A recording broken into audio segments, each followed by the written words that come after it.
Terima kasih Encik Azlan. Sekejap saya akan buka slide dulu.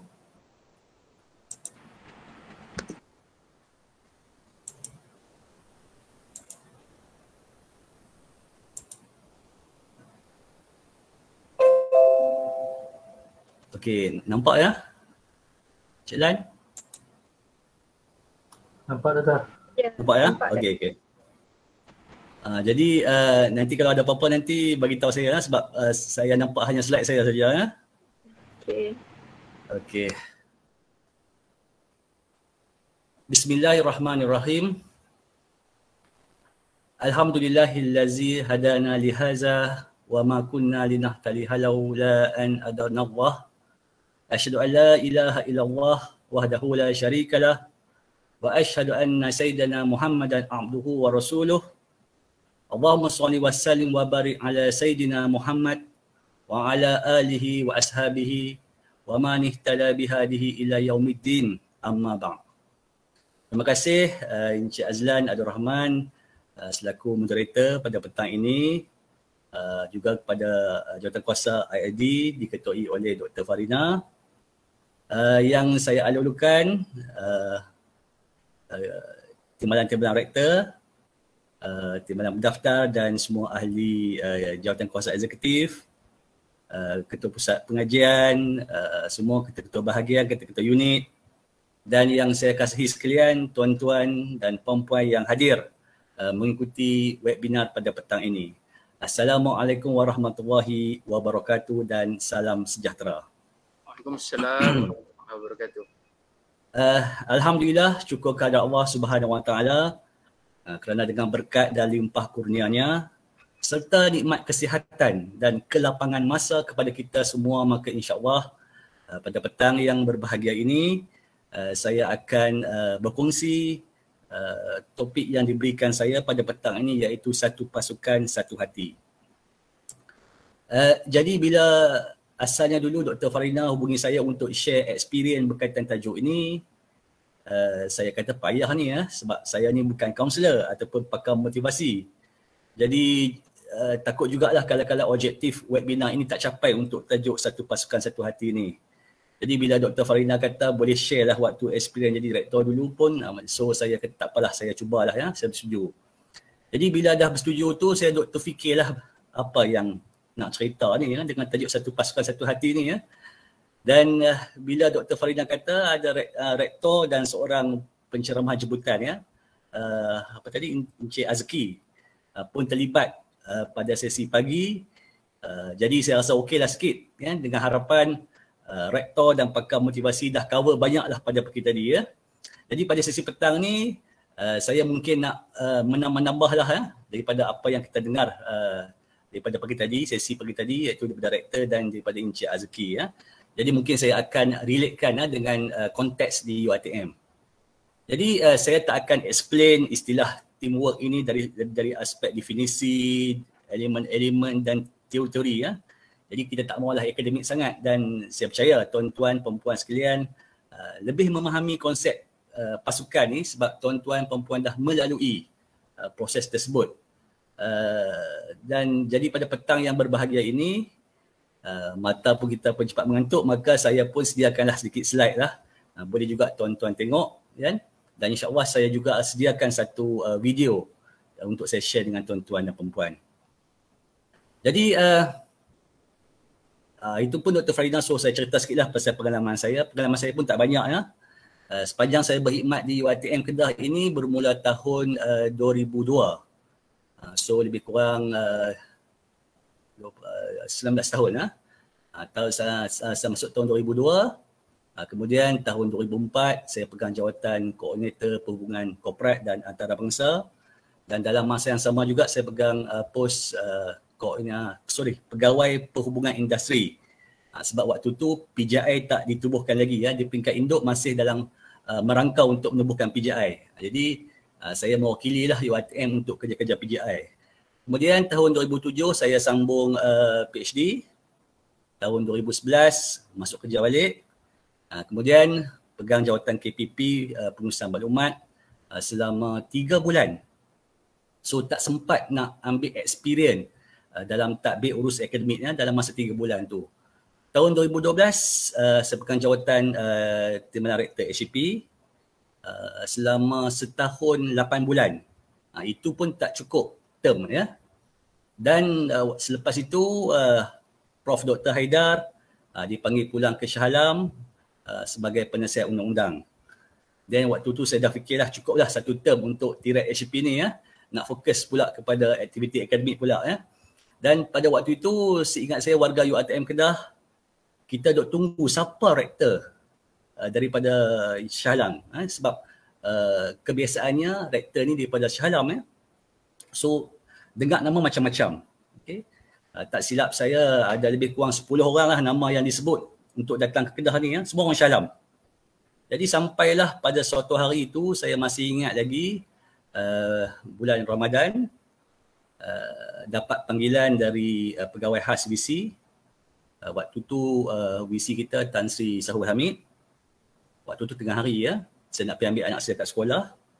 Tengah drive lah. So bila dapat panggilan tu terkejutlah biasa standard nombor 0355442222 Jadi ni pejabat VC ni ya. So saya pun berhenti tepi jalan.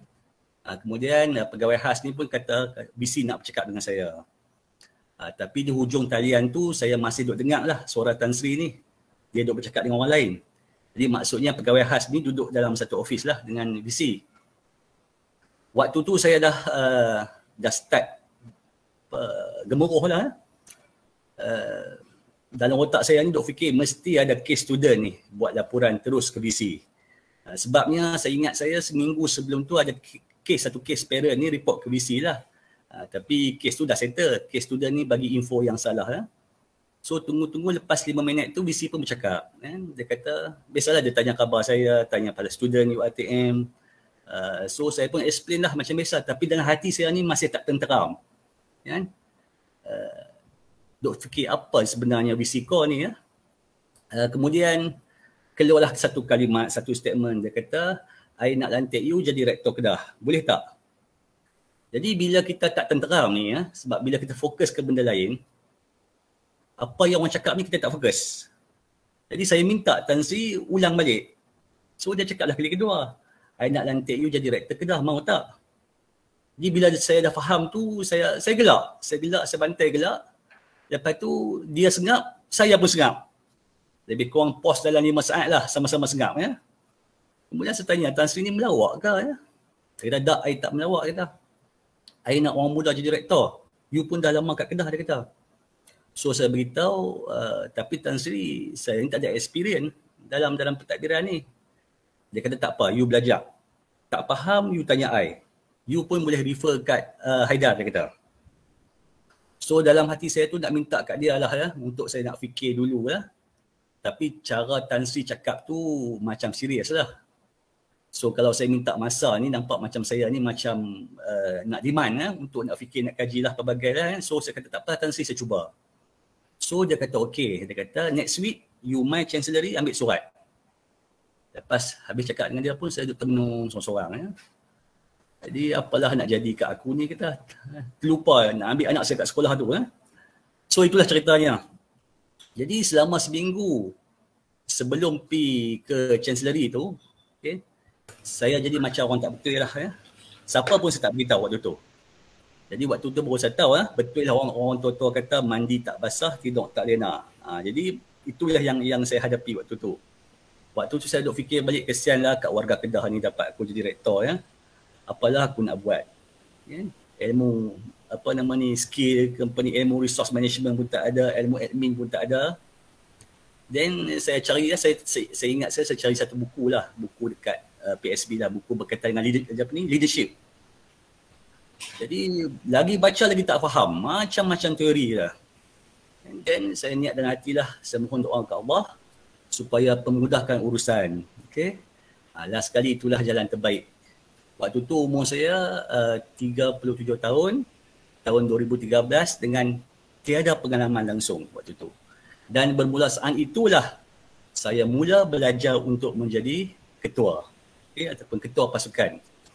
Jadi waktu tu seingat saya kursus webinar ni memang tak ada. Ya. khusus kepimpinan yang saya hadiri buat kali pertamanya adalah selepas 2 tahun saya menjadi rektor. Okay. Tapi sekarang ni sonok kan, kita dah dapat macam-macam kursus dan sebagainya. Baik. Jadi berbalik kita kepada topik hari ini ya. Saya merasa betul lah ya, tuan-tuan dan puan sekalian, kerana sepanjang pengalaman saya menjadi rektor dulu, saya dihadiri dengan ahli-ahli pasukan yang hebat-hebat. Okay. Mereka banyak bantu saya. Begitu juga dengan warga UiTM Kedah yang lain. Jadi saya dah menyaksikan bahawa rakan-rakan dari kalangan pensyarah, daripada kalangan pentadbiran, semuanya bagus-bagus. Ada semangat teamwork dari peringkat unit, dari peringkat bahagian, fakulti, dan alhamdulillah semangat teamwork inilah yang menjadikan UiTM Kedah ini semakin matang dan cemerlang. Malah sekiranya kalau kita bandingkan dengan kampus-kampus senior yang lain, kita sangat excel dalam beberapa kategori ataupun niche area tertentu. Dan insyaAllah bulan Oktober ni usia kampus kita ialah 24 tahun. Jadi umur 24 tahun ni remaja lah ataupun orang muda, very young, energetic.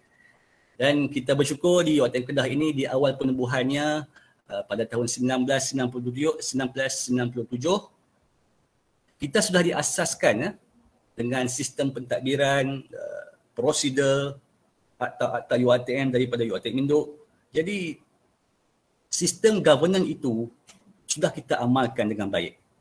Cuma dalam beberapa segi kita perlu upgrade dan update dan diselaraskan dengan kehendak dan situasi semasa.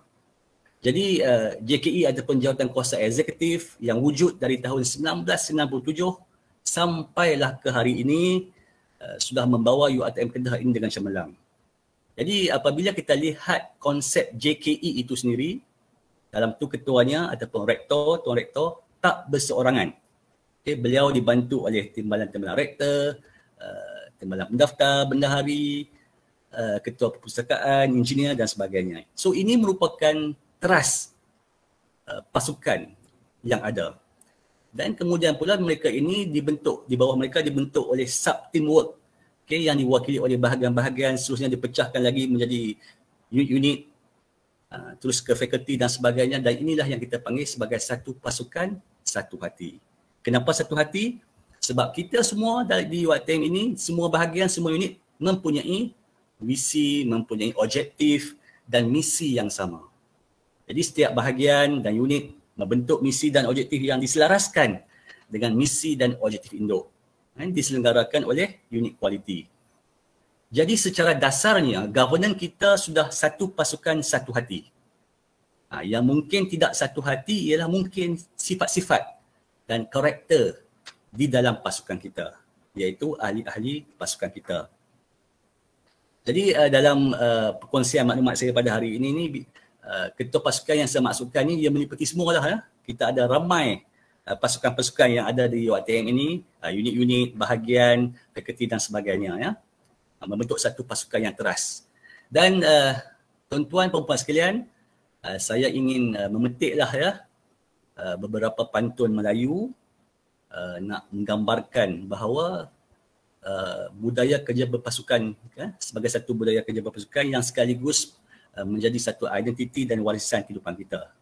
Jadi maksudnya orang lama-lama kita ni telah menganalogikan sifat satu pasukan ini dalam pantun. Ini pantunnya ya, sekejap. Dan saya percaya tuan-tuan pun pernah dengar pantun-pantun ni. Kita mula dengan pantun yang pertama dulu ya. Hendak berlayar ke Teluk Betung sambil mencuba labuhkan pukat. Bulat air kerana perbentung, bulat manusia kerana muafakat. Jadi apa maksud pantun ni? Maksudnya dalam pantun ini manusia ini bersatu. Atau sebulat suara kerana muafakat. Jadi ini menunjukkan kesepakatan dan keakraban yang terbentuk antara individu dalam satu pasukan itu akan membuahkan hasil yang dibanggakan. Kerjasama yang wujud dalam kalangan ahli pasukan sama ada dalam kehidupan ataupun dalam organisasi, memang kita tak dapat nafikan penting bagi memastikan pencapaian matlamat sesebuah pasukan itu. So secara dasarnya kekuatan organisasi bergantung kepada kekuatan pasukan. Okey, kita lihat yang pantun yang kedua. Berat sama dipikul, ringan sama dijinjing. Okey. Semua pointer pantun ni ya. Maksud dia apa dia? Saling menolong ketika senang ataupun susah. Contohnya kita kaitkan dengan kerja gotong royong. Sangat sesuai dengan apa nama ni peribahasa ni. Jadi rangkap pantun ini bermaksud kita sebagai ahli pasukan tidak bolehlah bersifat individualistik. Dan dalam masa yang sama juga, bila ada sifat ini, setiap ahli pasukan ni dia akan saling hormat menghormati, dan ini akan menjadikan sesebuah pasukan tu ada elemen-elemen keharmonian kerana saling bermuafakat. Baik, yang ketiga ya, yang tiada sama dicari, yang sakit sama dirasa, yang senang sama disapa. 3 kerat pantun. Okey, maksudnya apa dia? Inilah yang kita katakan sama-sama senang, sama-sama susah. Dalam ahli pasukan kita, kita kena ambil tahulah hal kebajikan rakan-rakan pasukan kita. Bantu kawan-kawan pasukan kita sekiranya mereka ditimpa masalah ataupun musibah. Bila kita bercakap, bersembang ataupun berbincang, jaga percakapan kita. Jangan sakitkan hati mereka sesama pasukan kita ini. Okey? Dan saya nak petik jugalah satu surah daripada surah An-Nisa ayat 36.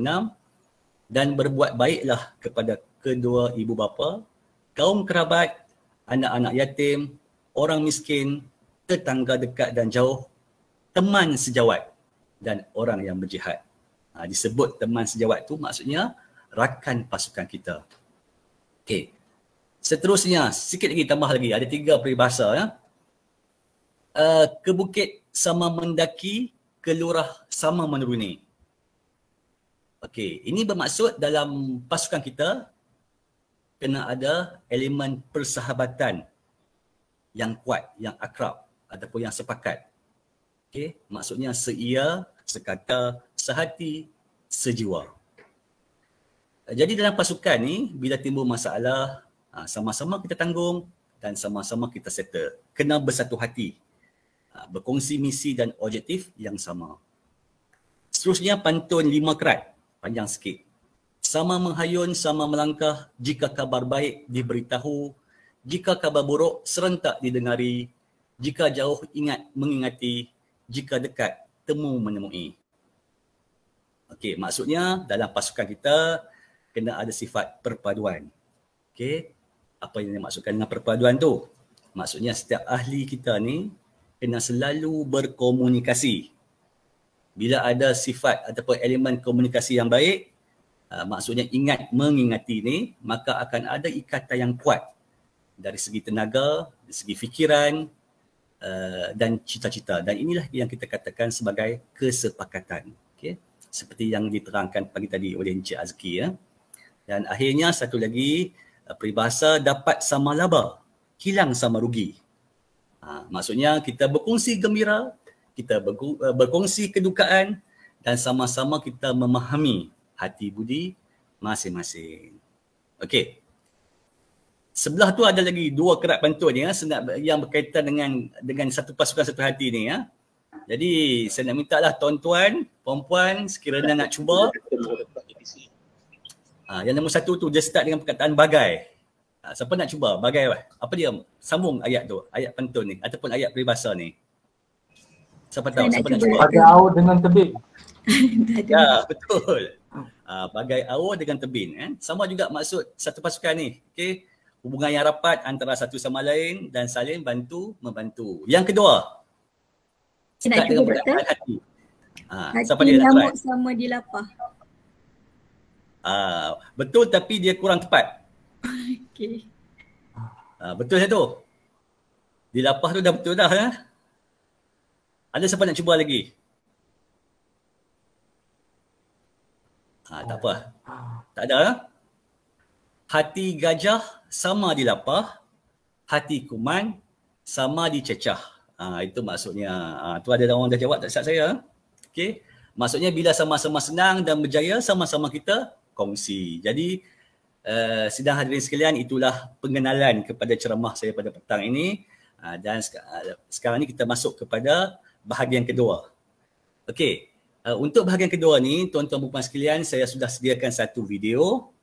Nak minta tuan-tuan lah, kita perhati betul-betul, faham betul-betul video ini, sebab video ini sebenarnya ia merungkaikan apakah bentuk ataupun jenis tingkah laku ataupun gelagat yang sering dipamerkan ataupun yang sering kita kelihatan dalam UiTM ataupun dalam organisasi kita ini. Okey.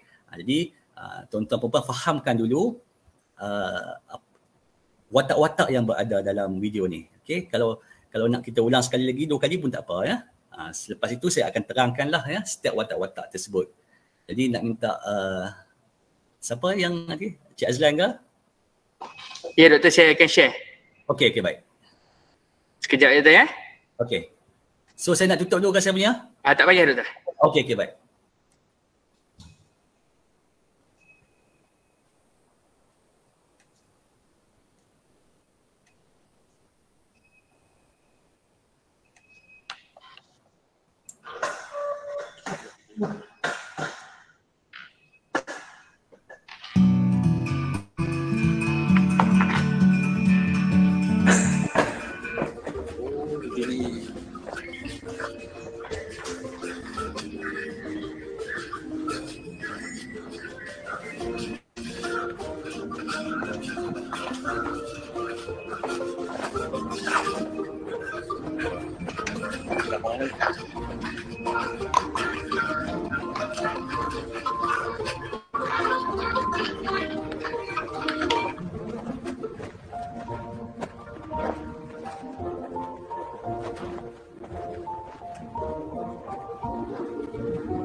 Okey, terima kasih Cik Lan. Baik, so tuan-tuan perempuan sekalian dah lihat ya, apa nama ni, ada 5 watak ya, ada 5 watak dalam video tadi.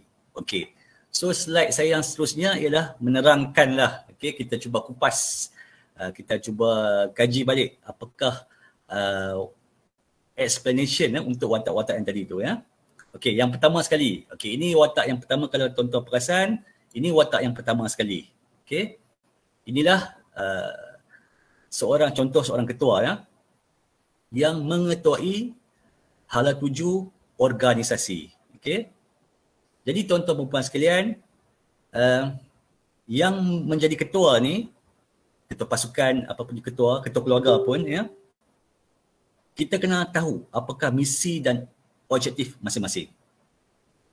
Kena hafal Ahli pasukan pun sama juga, kena hafal, kena faham dan supaya ia menjadi DNA kita. Sebab apa? Sebabnya kita nak pastikan segala tindakan, arahan maupun komitmen kita ni terarah kepada apa yang menjadi DNA kita ni. Maksudnya seorang ketua itu, contohnya dia kena tahulah data dan maklumat berkaitan dengan office dia. Apa yang berlaku pun dia kena tahu dulu. Okay? Jadi kepada ahli-ahli pasukan, kena sentiasa update ketua masing-masing. Dia nak ambil tindakan ke, tak mahu ambil ke, itu urusan dia. Sebab itulah ketua dalam video ini, dia duduk di paling depan sekali. Sebab apa? Sebab dia akan tahu kat mana dia nak belok. Dia dah tahu jalan. Cuma lambat atau cepat tu bergantung kepada ahli-ahli pasukan dia. So as a leader, pandangan seseorang leader ni, pandangan dia adalah secara bird view.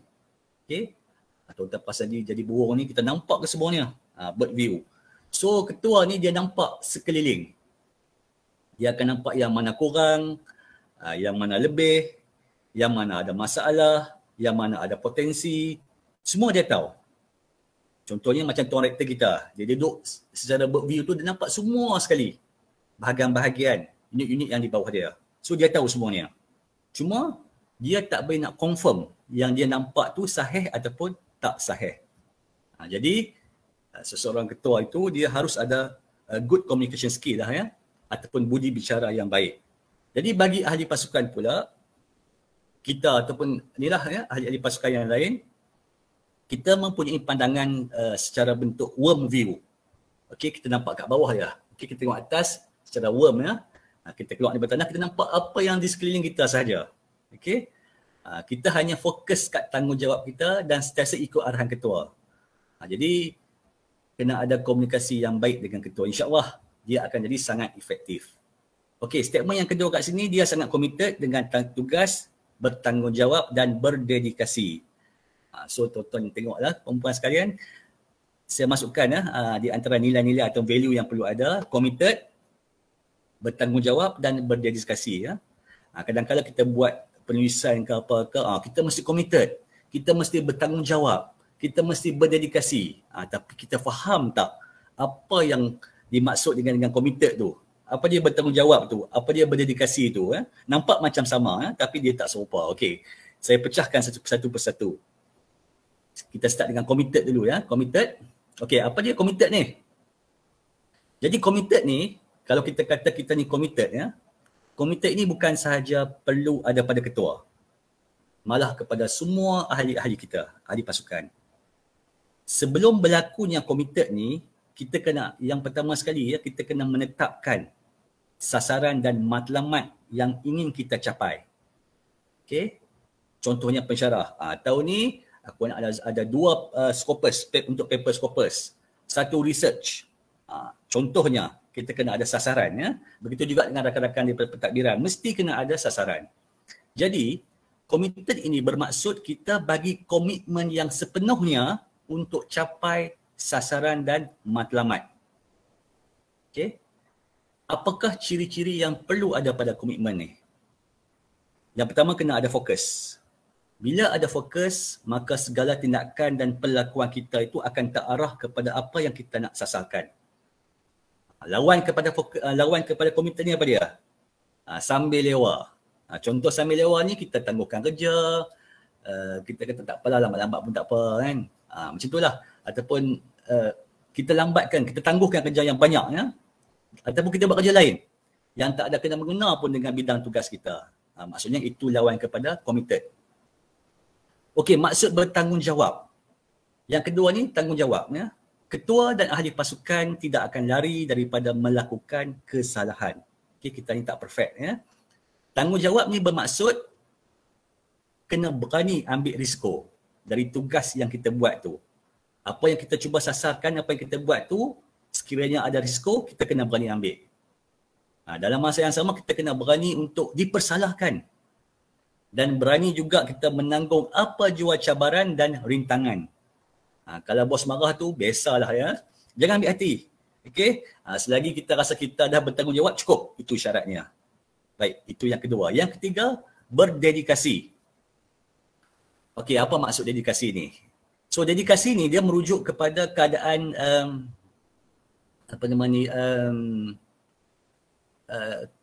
kesetiaan, okey, kesetiaan, kecintaan ataupun a strong passion lah kepada bidang tugas kita. Tak kisahlah sama ada akademik ke ataupun hal-hal pentadbiran. Jadi dedikasi ini kalau kita lihat dalam pasukan kita, seseorang yang sentiasa mencari, okey, dan upgrade skill. Seperti yang Cik Azki cakap tadi, kena upgrade skill dan pengetahuan, kemahiran dan pengetahuan dalam bidang tugas kita itu. Contohnya, okay, kita lihat dalam persekitaran UiTM kita lihat kumpulan KIK. Mereka ini bergerak dalam entiti kumpulan ataupun yang kita kenali sebagai specific group ataupun focus group, di mana mereka ini mencari inovasi ataupun best practices, tabir urus terbaik dalam bidang tugas mereka. Jadi ini merujuk kepada passion ataupun keterujaan, excitement dalam mengkaji sesuatu perkara ataupun bidang tugas. Jadi tuan-tuan dan puan sekalian, sekiranya ada ahli-ahli pasukan yang macam ni, maka ini merupakan satu aset kepada UiTM, aset kepada jabatan dan unit. Okey. Baik, jadi apa kaitan ataupun perbezaan antara ketiga-tiga ni? Committed, bertanggungjawab dan berdedikasi. Atau yang mana patut berlaku dulu? Okey. Sebenarnya ketiga-tiga sifat ini ataupun value ini tadi tak sama, tapi nampak macam serupa. Okey, yang pertama sekali kita kena faham apa bidang tugasan kita atau apa arahan ketua kepada kita. Kena rancang apa strategi yang kita nak gunakan. Kita faham apa yang boleh dan apa yang tak boleh buat. Kita faham kita punya sepadan kita. Jadi di sini lahirlah sifat bertanggungjawab. Maksudnya tanggungjawab kena start dulu ya. Kemudian kita sanggup tanggung risiko setelah apa jua cabaran ataupun rintangan yang bakal dihadapi. Kemudian apabila dah timbul rasa tanggungjawab ni, bagaimana pula dedikasi dengan komitmen pula ya. Kedua-duanya sama. Maksudnya dedikasi dan komitmen ni sama, tapi dia merujuk kepada yang berbezanya ialah mengikut keadaan. Okey. Yang samanya dedikasi dan komitmen ni merujuk kepada perasaan sayang kita, kesetiaan kita kepada kerja kita dan bidang tugas kita. Cuma bezanya apabila membabitkan kepada sebarang KPI. Okey, atau syarat tertentu. Contohnya, okey, untuk tugas ni kita kena capai 30% sekian. Maka kalau ada KPI kena ada number, maka ia merujuk kepada komitmen. Okey. Kalau tak ada benda tu maksudnya lebih kepada dedikasi. Jadi tuan-tuan puan sekalian, tiga sifat ini perlu ada dalam setiap pasukan, terutamanya kepada ketua pasukan untuk mencapai satu hati. Tetapi tiga sifat ini sebenarnya sebahagian sahaja. Ada komponen lain lagi yang akan saya huraikan selepas ini ya. Okey, sekarang ni kita masuk watak yang kedua. Okey. So tuan-tuan ingat tak? Ini watak yang kedua ya. Okey, kita baca kat sini, ini adalah staf yang efektif. Dia mempunyai kemahuan untuk bekerja, belajar serta tahu kemampuannya. Dengan bimbingan dan latihan, dia mampu menjadi staf yang committed. Okey. Watak yang kedua ini saya boleh ibaratkan sebagai seorang ahli pasukan yang sentiasa ingin belajar. Dia mungkin staf baru ataupun mungkin staf yang senior yang sudah lama dalam pasukan. Jadi kesungguhannya tadi, kalau tuan-tuan perempuan lihat dalam video tadi tu, waktu dia tolak kereta tu, mata dia ke hadapan. Okay? Mata dia tengok kat depan dia. Bermaksud dia fokus kepada ketua dia.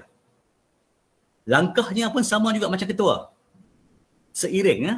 Ini bermaksud dia mengikut arahan ketua dia. Okey, kat situ dia kata staf yang efektif. Apa maksud efektif ni pula ya? Kadang-kadang orang guna, okey kita kena efektif dan efisien. Sedap ayat tu. Tapi kita faham ke apa efektif tu? Apa efisien tu ya? Tapi kat sini dia efektif. Sebenarnya ada perbezaan sebenarnya. Efektif ni sebenarnya bermaksud, okey contoh tugasan kita. Bila kita buat, capai. Okey? Apa yang tugas yang diberikan oleh ketua kita, kita buat dan capai matlamat pasukan. Bila capai itu maksudnya efektif. Ataupun sekurang-kurangnya tugasan dia itu mendatangkan manfaat kepada pasukan. Maka efektif. Tapi tak semestinya efisien. Jadi efisien ni sebenarnya datang dari efektif lah ya. Tetapi efisien ni dia ada elemen seperti kecekapan, apa lagi, ketepatan, kecermatan ataupun fokus yang lebih ya, sehingga mampu, contohnya bila kita lihat dalam konteks UiTM, kalau kata efisien itu sekiranya kita dapat kurangkan kos operasi ataupun sekiranya dapat menjimatkan masa dan tenaga, itu kita katakan sebagai efisien. Contohnya dalam UiTM, kumpulan KAK tadi itu, bila dia cuba buat inovasi sehingga tugasan mereka itu jimatkan kos dan masa, kadang-kadang boleh dikomersialkan, dapat untung ya. Jadi bila saya kaitkan dengan yang tadi ni, sekiranya ada nilai komitmen dan dedikasi yang diterapkan dalam kerja kita yang sudah efektif, maka hasilnya akan menjadi efisien.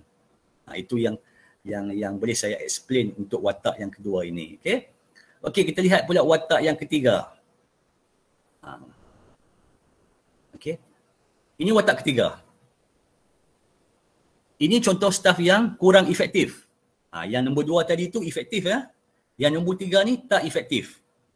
Walau bagaimanapun dia mempunyai sifat ingin membantu. Namun penglibatannya tidak memberikan sebarang perbezaan yang ketara. Mungkin tuan-tuan perempuan boleh bayangkan ya. Kalau boleh bayangkan anak-anak buah tu, ada siapa yang watak ketiga ni? Kan? Okey. Sekali lagi ini contoh yang kurang efektif. Tadi saya huraikan yang efektif. Okey, sebagai contoh tak efektif ni, kerja yang ketua bagi, dia tak buat. Dia tak buat. Ataupun dia buat tapi tak siap. Ataupun nak siap ni duk kena peringat dia selalu. Okey? Nak kena tegur dia, peringat dia, baru dia buat. Ataupun kadang-kala ahli pasukan tu, kawan-kawan dia yang kena tolong cover dia balik. Watak 3 ni. Sebab itulah kalau kita tengok dalam video tadi, kita tengok dia duduk kat belakang dia. Okey, dia duduk bersandar elok je kat belakang. Dia tolak roda pun, kalau tuan-tuan perasan tadi, dengan sebelah tangan dia. Bila tolak sebelah tangan ni bermaksud dia buat kerja tak sepenuh hati. Tengok video tu, dia banyak mengelamun ya. Ramai-ramai terbang kat dia, dia mengelamun sat. Kadang-kadang dia muka masam, kadang-kadang dia senyum. Okey, dia mengelamun. Boleh katakan dia ni macam watak 3 ni macam sekejap ada, sekejap tak ada. Ataupun kita panggil dia acuh tak acuh lah bila buat kerja. Jadi ahli pasukan watak 3 ini, dia ada 2 dunia dalam hal kerja dia. Bila dia datang ofis, contohnya dia tak fokus kepada tanggungjawab dia. Kadang-kadang dia campur adukkan hal-hal luar ofis ni dalam ofis. Okay, contohnya adalah tengok social media, waktu kerja. Kalau sikit-sikit tak apalah ya. Kadang-kadang sambil buat kerja ofis, dia buat kerja lain. Maksudnya dia ambil kesempatan. Okay. Walau bagaimanapun, tuan-tuan perempuan sekalian, watak 3 ini, dia masih lagi ada sifat yang ingin membantu. Dalam hal ini, kita lihat watak 3 ini, dia berpotensi untuk berubah. Cuma ketua pasukan ni kena pantau lah. Kena tegur secara berhemah. Ataupun ahli-ahli pasukan lain pun kena sama-sama bantu. Sebab watak 3 ini, dia rasakan benda yang dia buat tu tak apa. Dia ambil mudah. Tak ada siapa nak marah dia ataupun tegur dia. Jadi dia akan rasa dia bebas. Jadi watak ini kalau ketua pasukan, maksudnya ketua pasukan dia tak boleh pinggirkan watak ni ya. Okey. Kena ambil tahu. Sebab apa? Takut sifat watak 3 ini dia merebak kepada watak yang nombor 2 tadi. Maksud saya ni watak ni dia akan turut mempengaruhi ahli-ahli pasukan yang lain. Terutamanya ahli-ahli pasukan yang junior. Sebab ahli junior ni akan merasakan apa yang dibawa oleh watak 3 ni sebagai satu kebiasaan, satu norma. Dia buat macam tu tak apa pun, bos tak marah pun. Jadi watak 3 ini kalau kita tak pantau betul-betul ataupun lambat ambil tindakan, dia akan mempengaruhi yang watak nombor 2 tadi tu. Okey? Maksudnya dia anggap benda tu biasa dia ataupun benda yang sudah dibudayakan. Ini bahaya ya. Jadi ketua pasukan kena kesan lah ya sebelum dia menjadi lebih parah lagi watak 3 ni. Tapi dia masih boleh diperbetulkan lagi. Okay? Alright, kita lihat watak keempat. Watak keempat ni. Staf ini berpotensi untuk memberikan masalah. Okey, prestasinya turun dan naik serta tidak terlalu membantu. Cara dia bertugas tidak mempunyai objektif dan sukar dinilai. Okey, jadi kalau kita lihat watak ini dalam video tadi, kelakuan watak 4 ini sangat berpotensi untuk memberi masalah kepada pasukan kita. Kalau watak 3 tadi kurang efektif, maka watak 4 ini tidak efektif sama sekali. Dalam erti kata lain, watak 4 ni langsung tak buat kerja. Kalau watak 3 tadi, ada juga usaha dia tolak roda walaupun dengan sebelah tangan ya. Maksudnya masih lagi melaksanakan tanggungjawab, tapi watak 4 ni dia totally ambil kesempatan. Okey. Kalau tuan-tuan lihat, dia berdiri atas roda tanpa daya upaya sendiri. Maksudnya dia guna keringat tenaga ahli pasukan yang lain. Jadi, prestasi kerja watak 4 ini langsung tidak membantu performan office dia. Tapi khususnya pasukan dia sendiri. Watak turun naik ni, nampak dia turun dia naik, itu membawa maksud watak 4 ini dia tak menghayati objektif kerja dia. Malah mungkin dia tak tahu. Jadi watak 4 ni dia agak serius lagi lah daripada watak 3 tadi. Jadi macam mana keadaan watak ini ataupun contoh karakternya. Contohnya, yang suka ponten kerja. Yang melanggar peraturan office. Contohnya, tak ikut langsung arahan ketua. Dan mungkin juga ada kesalahan tata tertib. Jadi, performan pasukan tu akan jadi lambat. Jadi watak 4 ini ni, dia akan menjejaskan pergerakan ahli-ahli pasukan yang lain. Sebab tu kita lihat, bila watak 4 ni berdiri di atas roda, sebenarnya dia menjadi beban kepada ahli pasukan yang lain. Yang merisaukan kita ialah watak 4 ni, dia akan mempengaruhi watak 3. Okay, cuba kita lihat. Dalam gambar tu, dia duduk seiring kan dengan watak 3 ni. Okay, watak 3 ni lebih dekat dengan dia. Dan akhirnya nanti akan bertambah ramai lagi ahli pasukan yang akan memberi masalah. Walau bagaimanapun, watak 4 ini pun sebenarnya boleh dipulihkan juga ya. Tetapi kena gunakan pendekatan yang strategik lah ya. Dan apa nama ni, ketua ni kena gunakan dia punya kepintaran lah yang luar biasa untuk ataupun sokongan dengan ahli pasukan yang lain untuk bantu watak 4 ni. Dia kena ada effort yang lebih sikit. Dia boleh lagi dipulihkan ya watak 4 ni. Okey, seterusnya kita lihat watak yang terakhir iaitu watak yang kelima. Okey, staf ini mempunyai sifat yang suka menindas. Cuba merosakkan objektif kerja, sering berpura-pura dengan kebaikan dan jika tidak dikenal pasti, ia bukannya masalah, dia menjadi ancaman kepada organisasi. Okey, ini watak yang terakhir. So dalam video tadi kita lihat watak yang 5 ni dia duduk di belakang sekali. Maksudnya, lokasi dia di belakang itu, maksudnya dia ada satu strategi untuk menjatuhkan pasukan. Lokasi kat belakang tu bermaksud dia ni suka dikesan. Jadi dia bebas nak buat apa sahaja. Bos kat depan, dia kat belakang sekali. Tak perasan apa dia buat. Jadi watak 5 ini sebenarnya toksik kepada pasukan. Tapi kita kena ingat watak 5 ni dia pandai simpan ya. Dia ni pandai berpura-pura. Kadang-kadang ahli pasukan lain pun tak perasan. Watak 5 ni, dia very smart. Okay. Watak 3 dan 4, kita boleh perasan. Tapi watak 5 ni sangat suka dikenal pasti. Kalau kita lihat cara dia tahan kaki dia itu, sebagai usaha untuk menjatuhkan ketua dan pasukan dia. Berkemungkinan atas dasar mungkin tak puas hati kepada arahan ataupun yalah, ya, tak ada kesepakatan. Dia tak apa nama ni, tak faham objektif. So, kalau watak 4 tadi berpotensi untuk memberi masalah, tapi watak 5 ini sudah jelas memberikan masalah. So, tadi kalau tuan-tuan tengok video tadi, itu dia angkat tangan kan. Lepasan ni dia tunjuk tanda good kan. Itulah watak pura-pura dia. Then bila dia baling satu benda tadi kat watak 4 tu, maksudnya dia cuba nak pengaruhi watak, dia nak ganggu watak 4 ni. Okay, dia nak cari dia punya apa namanya, somebody yang dia boleh bawa.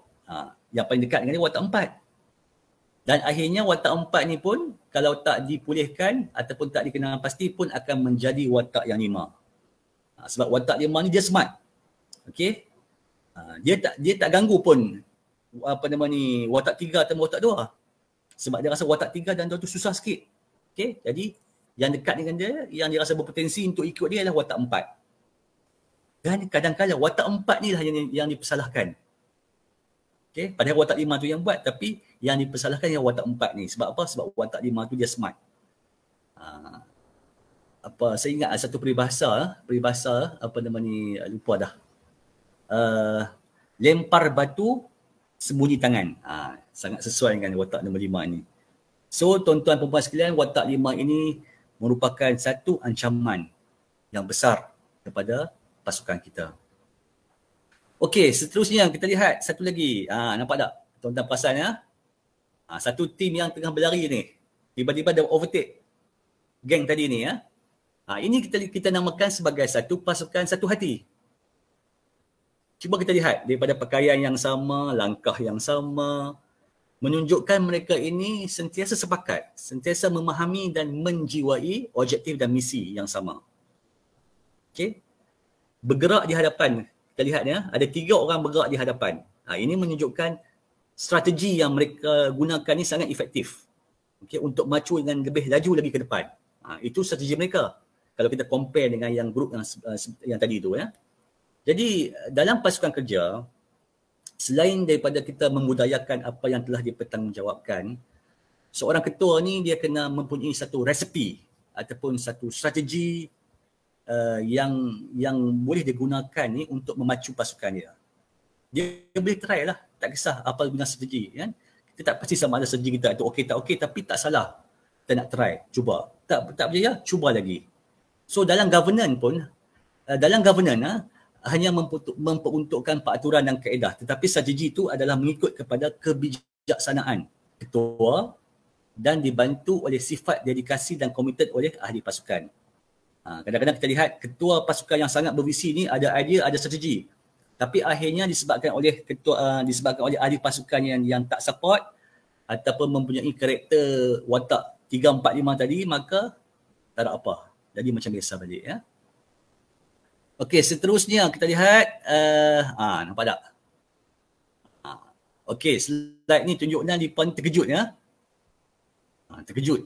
Okey. So kita lihat dia paling terkejut sebab apa? Sebab grup yang tadi tu overtake depa, potong depa. Macam itulah ya, dalam mana-mana pasukan pun kadang-kadang kita kena muhasabah diri. Kadang-kadang kita ni kena nilai balik performan kumpulan kita. Kita tak boleh complacent sangat ya, dengan apa yang ada dengan diri kita ya. Kena tak boleh selesa dengan keadaan semasa. Kena cari urus terbaik yang boleh kita sesuaikan dengan keadaan dan situasi kita. Jadi apabila kita lihat tadi kumpulan yang overtake tadi tu, okey, maksudnya grup ini ambil pedoman dan panduan. Oleh sebab itulah ketua yang efektif akan cari kelemahan sendiri. Jangan kita cari kelemahan orang. Pasukan yang baik ialah menetapkan suatu ketika dalam beberapa tempoh waktu itu untuk merenung kembali, bermuhasabah, okay, seketika untuk melihat performan kita. Ketua pasukan kena bijak melihat yang mana satu produktif, yang mana satu tak produktif. Okay. Kalau kita lihat ahli-ahli yang tak produktif ni, jangan pinggirkan mereka.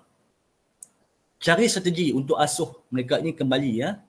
Kadang-kadang yang watak 3, 4, 5 ni atau watak 3 dan 4 ni, apabila kita asuh dia kembali, okey, kadang-kadang dia boleh menjadi lebih hebat lagi.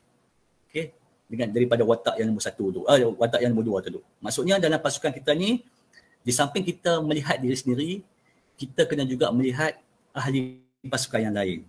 Itulah yang kita namakan sebagai satu hati. Okey, seterusnya. Nampak tak? Ini tim yang baharu. Okey. Tinggal 4 orang dah dalam tim ni. Maksudnya sebab dia pasti ya, ketua dia pasti watak 5 ini akan membantutkan ataupun melambatkan perjalanan. Okey, maka dia buanglah watak 5 itu. Okey. Lepas tu kita tengok ketua ni, dia turut membetulkan watak 3 dan 4. Okey, watak 3 tu tukar posisi ya. Mungkin bos dia tahu potensi dia di satu jabatan ataupun kelebihan dia tu tak sesuai kat situ. maka dipindahkan ke tepi dan dia perform. Manakala watak 4 tu dipindahkan ke belakang. Walaupun pada asalnya watak 3 dan 4 ni didapati tidak efektif dan tidak produktif, tapi kita kena ingat setiap ahli pasukan kita sentiasa ada potensi untuk berubah. Sekiranya kita bagi peluang kat mereka, kita bagi ruang kat mereka, kita bagi kaedah yang berlainan ataupun layanan yang tertentu. Tapi kita kena ingat juga lah, ada juga ahli pasukan yang memang tak boleh ubah dah. Bagi teguran, teguran pun, bagi peringatan pun ataupun asuhan yang macam mana pun, dia tak boleh berubah. Sebab apa? Sebab kemungkinannya mungkin hati dia tu bermasalah. Okey? Tapi nanti kita lihat balik macam mana kita nak solve benda tu ya. Baik, kita lihat slide seterusnya. Ini contoh kesan dari watak 3, 4, 5 jika tidak dibendung. Sidang hadirin sekalian, dalam usaha kita nak mantapkan lagi ahli pasukan supaya menjadi satu pasukan satu hati, maka yang penting sekali ialah mengukuhkan hubungan sesama pasukan. Okay. Seperti yang saya jelaskan tadi, timbul pelbagai watak yang kadang-kadang mengeruhkan lagi keadaan dalam pasukan dan seterusnya menjejaskan performan perjalanan pasukan tersebut. Jadi perhatian perlu diberikan sebenarnya kepada ahli yang bermasalah tadi terutamanya watak 3, watak 4 dan watak 5 ini. Jika kita biarkan ahli-ahli yang bermasalah ini, maka akan timbul lagi banyak senario yang ataupun keadaan yang negatif, yang pasif ya. Jadi kita lihat apa di antara kesannya. Yang pertama sekali, provokasi. Mereka sering membuat provokasi 3, 4, 5 ni buat hasutan ya. Ini contoh-contoh yang mungkin berlaku ataupun mungkin yang telah berlaku.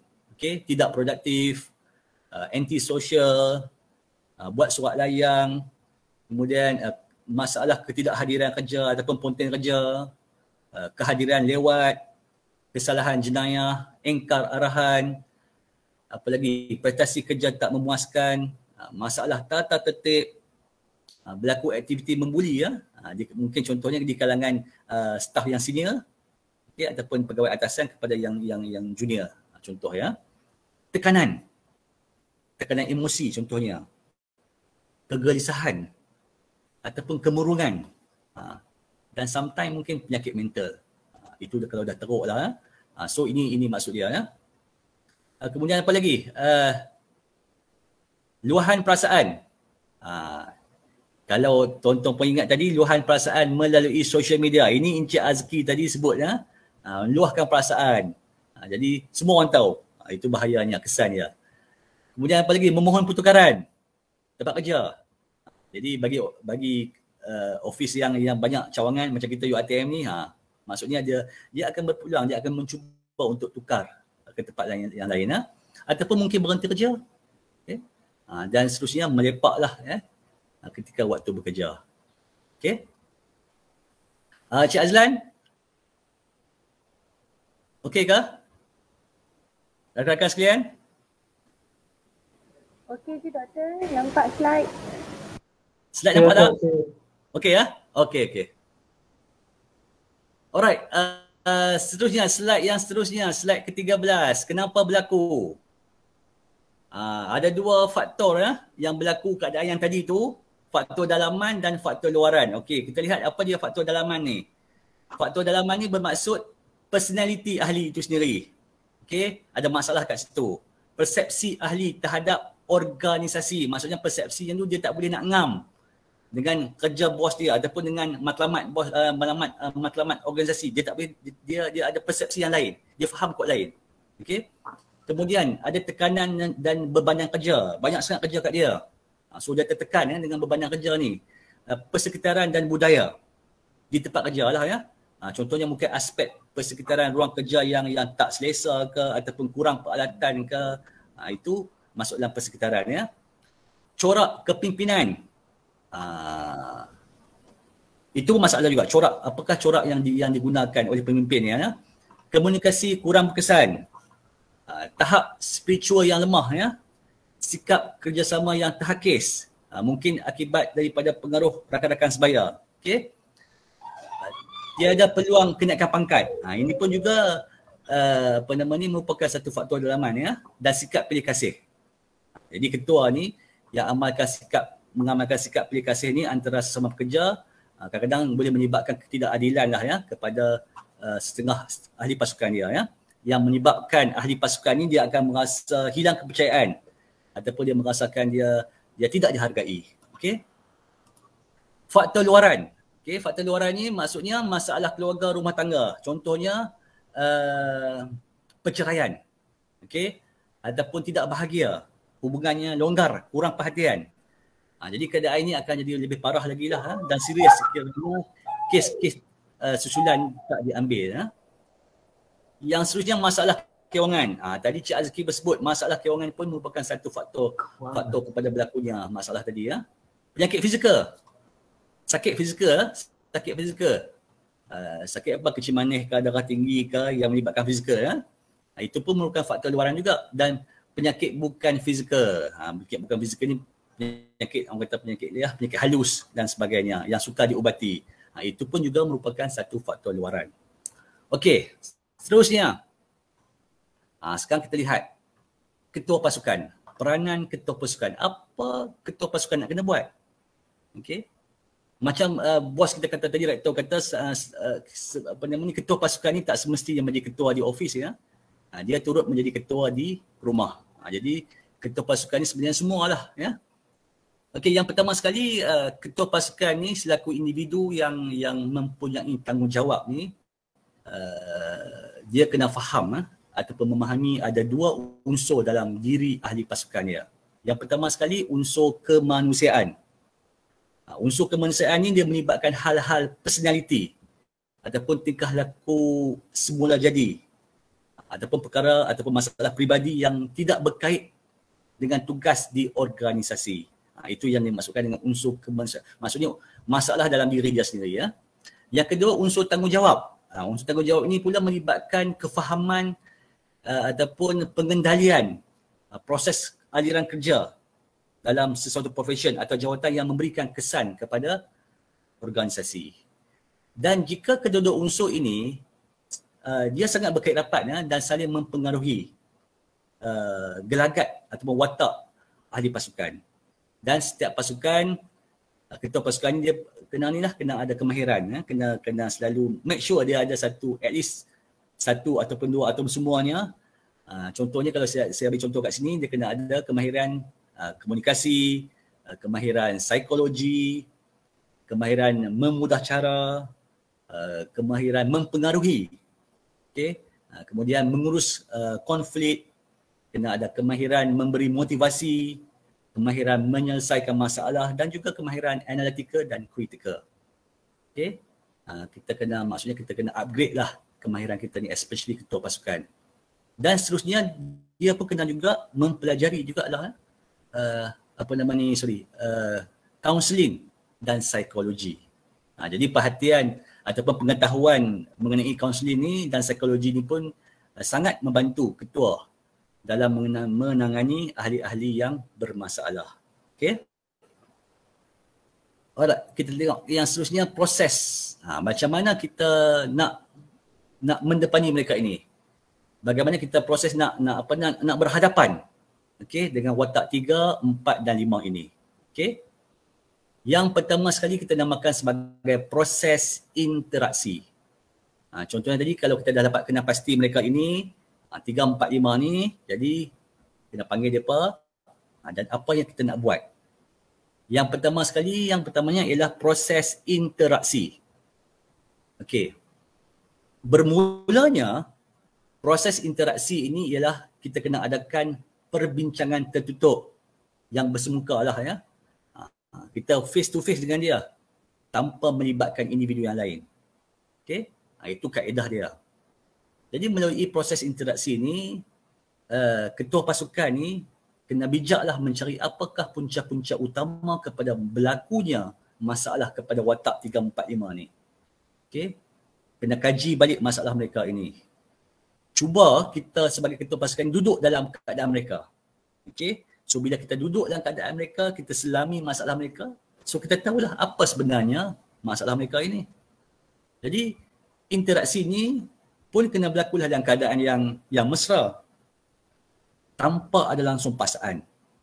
Maksudnya kita kena berbicara, maksudnya dengan mudah lah ya, kan? Tanpa ada paksaan. Okey. Di sinilah kemahiran ketua pasukan dalam memastikan interaksi itu berlangsung dalam situasi yang boleh memberikan watak 3, 4, 5 ni percaya kat kita. Jadi kita kena bagi lipa percaya kat kita. Lepas tu barulah benda tu akan solve insya-Allah. Cuma bagaimana kita nak membentukkan kepercayaan kita tu kepada mereka. Okay? Yang kedua ialah membetulkan persepsi ataupun kadang-kadang kita panggil sebagai salah faham. Jadi berbalik kepada nombor 1 tadi tu, bila nombor 2 ni bila kita dah faham punca-punca dia kepada tercetusnya watak 3, 4, 5 ni, maka ketua ni kena berusaha secepat mungkin perbetulkan persepsi dan salah faham ahli pasukan tersebut. Cerita kat dia. Okay? Bagi kat dia fakta yang jelas, fakta yang tepat. Okay? Kadang-kadang dia dapat persepsi daripada orang lain. So tak tepat. Jadi bila kita dah berhadapan dengan dia, terang betul-betul. Okay? Ini sebabnya yang kita buat sekian. Faktor ni kita buat sebab sekian. Bagi dia faham. Okay? Dalam banyak kes yang berlaku ni, menunjukkan bahawa kebanyakan tingkah laku yang dicetuskan oleh ahli pasukan ni berpunca daripada persepsi yang kurang baik kepada pengurusan. Okay? Dia silap persepsi, dia silap faham. Dia faham kuat lain. Jadi bila dah ada faham kuat lain ni, dia kira nak menentang lah. Ya? Okay? Jadi persepsi yang negatif ni akan memberi impak atau kesan yang kepada kepuasan bekerja. Jadi itu yang dimaksud dengan kita kena betulkan dulu, rasionalkan benda tu ya, terhadap benda-benda yang berbentuk salah faham dan persepsi yang salah ini. Okey, seterusnya yang nombor 3, kena lepas kita dah betulkan tu, apa kita nak buat? Kena sentiasa pelihara hubungan yang baik dengan dia. Okey, setiap ketua pasukan dan ahli pasukan ni seharusnya ada hubungan yang baik. Saya percaya tuan-tuan perempuan tahulah kan, macam mana nak mantapkan saluran komunikasi ni dengan anak buah kita ataupun dengan ahli-ahli pasukan kita ni. Jadi kena pelihara balik hubungan yang baik tu, okey? Melalui komunikasi yang baik lah ya. Yang keempat, kena ada pemantauan. Tak boleh bila kita dah betulkan dia, kita lepas macam tu dia. Kena ada pemantauan. Ini di dalam memastikan bahawa ahli pasukan ni sudah kembali berubah. Okey? Maksudnya pemantauan ni bukan kita check dia sejauh ya, maksudnya kita panggil dia, kita luangkan masa untuk dia, waktu rehat ke apakah, jumpa dia kan. Sekarang nak berkomunikasi macam-macam, okey. Dekat social media pun boleh. Right? Ataupun kita lihat Facebook dia kan. Kita like kan. Kadang staff ni kalau bos dia like apa yang dia apa ni statement dia letak tu, dia seronok dah. Maksudnya kita tengah pantau dia kan. Tapi dia seronok, ketua aku pun tengok aku juga. Kan seronok. Itu yang saya katakan saluran komunikasi tu. Jadi sebuah pasukan ni seharusnya mempunyai ketua pasukan yang mampu berkomunikasi dengan baik antara satu sama lain. Di mana segala pendapat, sebarang keterangan ataupun sebarang masalah dapat dijelaskan dengan baik dan diselesaikan dengan baik. Okay. Ini dibuat kenapa tuan-tuan? Sebab kita tak mau lihat ada lagi konflik susulan dan tak mau jurang tu akan berlaku jauh lagi. Okay? Sebab tu kita kena buat pemantauan. Okey, seterusnya kalau yang serius ni mungkin kita kena gunakan pendekatan psikologi. Jadi ketua pasukan ni dia kena bijak lah ya, kena ada kemahiran dalam menggunakan pendekatan psikologi ataupun sometimes kita panggil pendekatan spiritual. Macam mana? Maksudnya kena lebih kerap lah kita bagi kata-kata semangat. Okey? Bagi kata-kata semangat, bagi nasihat, bagi sokongan. Okey? Terutamanya dalam urusan aspek kemajuan kerjaya dia. Okey? Anak-anak buah kita ni kalau bos dia bagi nasihat dia seronok ya. Sebab apa? Sebab dia tahu yang kita sedang membina kepercayaan dekat dia. Jadi itulah ya. Pendekatan psikologi spiritual ni kita kena ada jugalah ya. Okey. Tapi yang penting sekali pendekatan toleransi dan budi bicara tu harus kita terapkan. Okey. Benda ni dia tak ada silibus kan tuan-tuan puan ya. Dia tak ada silibus. Dia bergantung kepada keadaan, dia bergantung kepada kreativiti dan pengalaman ketua dan ahli pasukan. Okey. Kemudian kerjasama bersama kaunselor. Ini juga bagus ya. Kerjasama bersama kaunselor ni dilihat sangat efektif jugalah dalam memastikan penyelesaian, okey, menemui kaedah yang sesuai dan efisien. Kadang-kadang kita tak tahu teknik, okey, kaunseling dia tahulah teknik dia. Dia ada formula-formula dia. Jadi kita boleh sama-sama belajar dengan kaunselor kita. Okey. Jadi maksudnya setiap ketua pasukan ni dia harus memastikan persekitaran kerja itu kondusif. Okey, yang dapat mengurangkan permasalahan.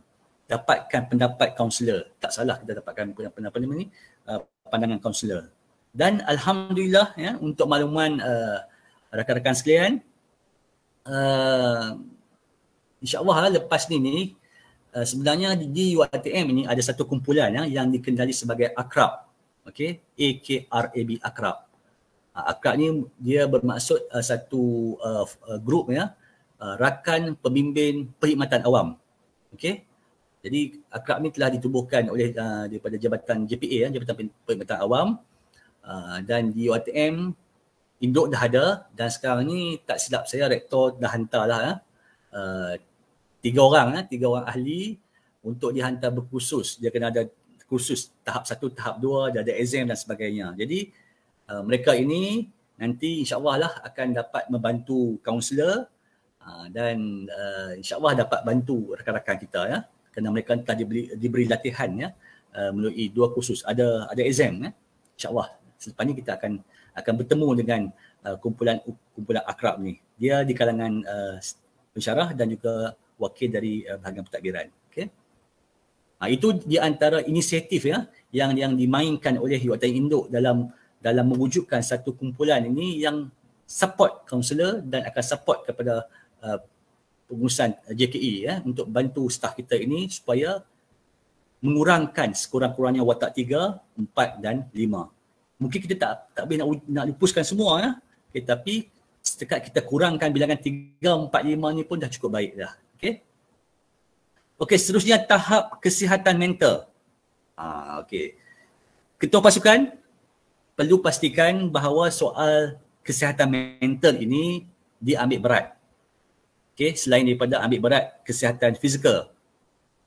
Jadi keadaan persekitaran ni kadang-kadang juga perlu diberi perhatian lah ya. Kita kena pastikan bahawa suasana yang selesa, yang kondusif, yang kadang-kadang boleh bantu untuk mengurangkan tekanan kerja. Okay. Jadi bila ahli pasukan ini merasa gembira, merasa selesa berada dalam UiTM, maka secara tidak langsung juga para ahli pasukan ini akan menerima matlamat yang ingin dicapai oleh UiTM Kedah ataupun oleh organisasi ya. Yang seterusnya konsisten. Ketua pasukan juga perlu mempunyai sikap yang konsisten dalam apa jua pertimbangan. Okey, ataupun sentiasa bersifat fleksibel dengan pelbagai keadaan ataupun senario. Dia kena brilliant lah ya. Okey, kena fleksibel. Kalau macam ni, ini pertimbangan dia, ini arahan dia dan sebagainya. So kena konsisten. Okay? Jadi dalam apa jua keadaan pun ataupun dalam apa jua situasi ahli pasukan yang bermasalah ini, ketua pasukan seharusnya memahami serta memberikan pertimbangan yang sewajarnya dan berusaha bersungguh-sungguhlah untuk menangani masalah ahli pasukan. Dan akhir sekali, pembudayaan amalan saling menghormati dan memahami. Okay? Budaya saling menghormati, budaya saling memahami antara satu sama lain ini ataupun sentiasa bekerjasama dalam satu pasukan merupakan amalan dan budaya yang perlu diutamakan. Jadi amalan ataupun nilai ini perlu dimulai oleh ketua pasukan. Okay, ketua pasukan ni dia kena bentuk satu dimensi dia. Okay, maksud saya tu dimensi kepimpinan yang diterima, yang dihormati ataupun yang mampu diteladani oleh seluruh warga organisasi. Okey, dia kena berusaha untuk wujudkan sikap saling menghormati, sikap bertoleransi tanpa mengira jawatan apa pun. Okey, sifat keprihatinan akan menjadikan ahli pasukan ini akan dapat kepercayaan. Jadi apabila dia dapat kepercayaan, maka ahli pasukan kita ni dia akan sanggup berkorban tenaga, masa kepada kita. Sebab apa? Sebab dia dah dapat kepercayaan kita. Okay? Ahli pasukan yang memiliki komitmen yang tinggi ni, okay, dia akan melakukan tugas ataupun kewajipan dia ni kadang-kadang dengan sukarela. Dia tak kisah. Okay, baik lambat pun tak apa. Sebab apa? Dia dah dapat kepercayaan. Dia seronok. Kan? Jadi itu di antara kesan yang bila seorang pemimpin yang amalkan sikap saling menghormati dan memahami ni di kalangan ahli pasukan. Okay? Alright, slide ke seterusnya. Baik. Okay. Kita dah masuk ke bahagian ketiga. Ya.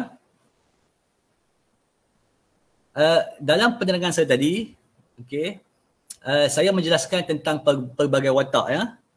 Tuan-tuan masih ingat lagi watak 1, 2, 3, 4, 5. Tuan-tuan dah lihat apakah karakter dia, apakah attitude dia, dan apakah nilai-nilai positif yang perlu dipamerkan oleh ahli pasukan. Walau bagaimanapun, konsep satu pasukan, satu hati ini masih belum sempurna dengan hanya mengamalkan nilai-nilai positif yang tadi tu. Yang saya sembang tadi tu semua tu, itu hanyalah 50% sahaja. Jadi di mana lagi 50%? Yang 50% ini ia bersifat spiritual. Soal hati. Tadi kita dah sembang pasal pasukan. Okay? So sekarang ni kita lihat apa itu hati atau satu hati ni. Kadang-kadang kita orang kita panggil hati ni kalbu. Saya percaya tuan-tuan perempuan pernah dengar perkataan menusuk kalbu. Jadi kalbu ni, apa dia maksud kalbu ni?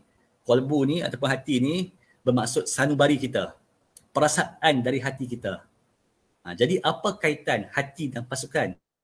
Okey, tuan-tuan puan sekalian, untuk menjadi ketua dan ahli pasukan yang baik, yang berperanan mengukuhkan pasukan, maka hati kita ni kena bersih. Hati kena putih.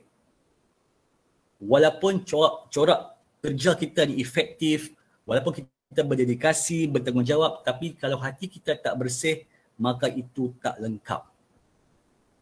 Macam Cik Azki kata tadi, kalau ada sifat-sifat macam tu, kan, bagaimana rezeki nak turun kat kita? Kalau hati kita ni kotor. Okay? Saya masih ingat dia kata, rezeki pun lambat ataupun susah nak turun. Betul lah kata orang kita ni sebagai hamba Allah ni tak sempurna.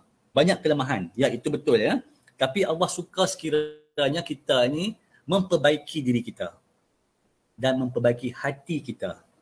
Sekurang-kurangnya jadi lebih baik dari yang sebelum. Okay? Ikutan kita Nabi Muhammad SAW. Apa makna ikutan? Kena ikut sunnah Nabi. Buat selagi kita terdaya. Jadi insya-Allah antaranya ialah membersihkan hati kita terlebih dahulu. Jadi kat sini tuan-tuan lihat, saya letak gambar hati ya. Nampak dekat slide ni, gambar hati. Apa dia hati ni? Hati ni kolbu. Okey. Secara fizikalnya hati ini merupakan salah satu organ badan kita yang letak di atas perut ya. Kalau tak silap saya, hati ni dia berat dia dalam kira-kira dalam 3 pound. Warna dia coklat kemerahan. Itu warna hati. Jadi fungsi hati ni secara fizikal ni, hati ni dia bersama dengan organ-organ lain ni, dia berfungsi sebagai sistem pencernaan. Okay, dia serap makanan, dia proses makanan. Secara asasnya jika makanan yang diserap itu baik, yang bagus, yang sihat, yang halal, maka secara fizikalnya hati kita pun akan turut sihat. Dan tuan-tuan lihat akan ada 4 elemen kat situ yang dipengaruhi oleh hati. Iaitu yang pertama sekali, iman kita, akal kita, nafsu kita dan juga anggota badan kita. Sebab itulah kita pernah dengar peribahasa Melayu, ikut hati mati, ikut rasa binasa. Jadi untuk bahagian ketiga ni saya akan memfokuskan kepada hati. Okey? Baik.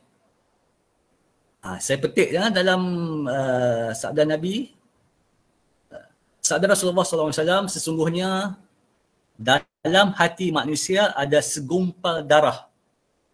Okey, hati ya. Apabila hati itu baik, maka baiklah seluruh diri dan amal perbuatan, dan apabila hati itu rosak, maka rosaklah seluruh diri dan amal perbuatannya. Okey. Jadi tuan-tuan dan puan sekalian, maka fokus kita ialah untuk mencari hati yang kita kenali sebagai qalbun salim. Hati qalbun salim ni, maksudnya hati yang bersih, hati yang ikhlas. Jadi kalau cari qalbun salim ni, kita kena tahu jugalah apa penyebab yang tak dapat qalbun salim ni. Nanti saya akan terangkan dalam slide yang seterusnya ya. Okey, secara psikologinya, hati ini dia sebagai tempat menyimpan perasaan secara batiniah kita. Contoh perasaan senang, sedih, suka, benci, sabar ataupun dendam. Kan? Kadang-kadang kita dengar kawan-kawan kita tak ada mood lah. Kan? Mood. Apa itu mood? Mood tu merupakan suasana hati dia. Jadi kadang-kadang mood ini ataupun suasana hati ni dia boleh dia boleh mempengaruhi perilaku kita ataupun penampilan kita. Okey, ada indikatornya. Kalau kita lihat kalau hati dia senang, maka akan nampaklah elemen keceriaan kat dia. Kalau hati dia tengah sedih tu, kita nampak dia sedang bermurung. Kalau dia hati benci tu, kita nampak muka dia tu macam ada elemen kemarahan. Itu di antara indikator yang boleh kita gunakan untuk memahami suasana hati tu. Okey, tuan-tuan sekalian, anggota tubuh badan yang diciptakan paling mulia dalam manusia ini ialah hati ataupun qalbu. Saya petik daripada surah Al-Naml ayat 78 ataupun surah Lebah, kita panggil surah Lebah ni ya. Okey, dan Allah mengeluarkan kamu dari perut ibu kamu dengan keadaan tidak mengetahui sesuatu pun dan dia mengurniakan kepada kamu pendengaran dan penglihatan serta hati, yakni akal fikiran supaya kamu bersyukur. Okay. Jadi sedang hadirin sekalian, ulama tafsir ni dah menegaskan 3 perkataan. Itu pendengaran, penglihatan dan hati. Okay, yang Allah sebut dalam Quran yang paling kerap dalam Quran ni, kerana ia adalah merupakan pintu kepada segala ilmu dan segala maklumat yang menyentuh kepada kehidupan manusia. Contohnya, tuan-tuan perempuan sekalian, jadi melalui telinga kita dapat maklumat dan pengetahuan untuk bertindak dengan setiap ilmu yang kita dapat. Macam tu juga mata kita. Kita dapat lihat, kita dapat melakukan perkara yang membawa kepada kebaikan kepada orang di sekeliling kita. Maka tidak kurang jugalah fungsi hati ini, kerana kalbu ini sebenarnya dia memberikan kita ketakwaan dan kecintaan kita kepada Allah Subhanahu Wa Taala. Okey, jadi sesungguhnya hati ini diibaratkan sebagai raja lah dalam tubuh badan kita ni, ketua dalam kehidupan kita. Jadi baik hati itu, maka baiklah kehidupan seseorang itu. Jika buruk atau rosak hati itu, maka punahlah seluruh anggota tubuh dan kehidupan dia. Jadi nak memelihara hati ni bukan seperti kita jaga anggota badan yang lain. Nak merawat hati ni kita kena perlukan yang pertama sekali ketakwaan, keampunan daripada Allah Subhanahu Wa Taala. Kerana hati yang selalu subur ini ialah dengan mengingati Allah. Okey. Baiklah, untuk slide yang seterusnya ni, saya letak di satu lagi surah Al-Hadid ayat 16. Allah berfirman yang bermaksud, belum sampaikah lagi masanya bagi orang-orang yang beriman untuk khusyuk hati mereka mematuhi peringatan dan pengajaran Allah serta mematuhi kebenaran, yakni Al-Quran yang diturunkan kepada mereka. Dan janganlah pula mereka menjadi seperti orang-orang yang telah diberikan kitab sebelum mereka. Setelah orang-orang itu melalui masa yang lanjut, maka hati mereka menjadi keras dan banyak di antara orang-orang yang fasik ataupun derhaka. Jadi, sedang hadirin sekalian, jelas bagi hati yang keras ini, walaupun banyak waktu dan masa yang kita ada, tetapi jika tidak disebutkan dengan mendekatkan diri dengan ayat-ayat Allah, bahkan hati juga tidak terdidik dengan ilmu agama sehingga menjadi keras dan menyebabkan hati pun menjadi hitam. Okey. Baik, saya ada satu lagi slide yang seterusnya. Okey, ini jenis-jenis hati. Okey, ada 3 jenis hati yang perlu kita tahu. Baik, yang pertama sekali yang inilah nama dia qalbun maid. Maksud qalbun mayit ni adalah hati yang mati. Apa maksud hati yang mati ni? Hati yang mati ni, indikator dia, tuan-tuan dan puan sekalian, ada sifat sombong. Ataupun dia ni jenis orang yang suka meremehkan kebenaran. Okey? Dia tak mengenal baik dan buruknya. Orang yang ada hati qalbun mayit ni. Maksudnya dia tak dapat nak terima cahaya Islam ataupun nur Islam tu. Dia susah nak terima. Sebab hati dia dah mati. Okey? Apa contohnya? Dia ni bangkang. Dia berbangkang orang-orang soleh contohnya. Dan apabila dia pergi satu majlis ke apa ke, kan? Bila balik ke rumah, dia cari kesalahan orang lain pula. Maksudnya dia menolak kebenaran Allah Subhanahu Wa Taala. Ataupun dia selalu berlaku zalim kepada manusia. Jadi bagaimana rahmat Allah nak masuk dalam hati dia sebab dah tertutup, dah mati. Okey? Ini sifat qalbun mayit, ya. Yang kedua, qalbun marid. Okey? Maksudnya hati yang sakit. Sebagai contohnya, ibadah yang kita buat dipenuhi dengan bid'ah.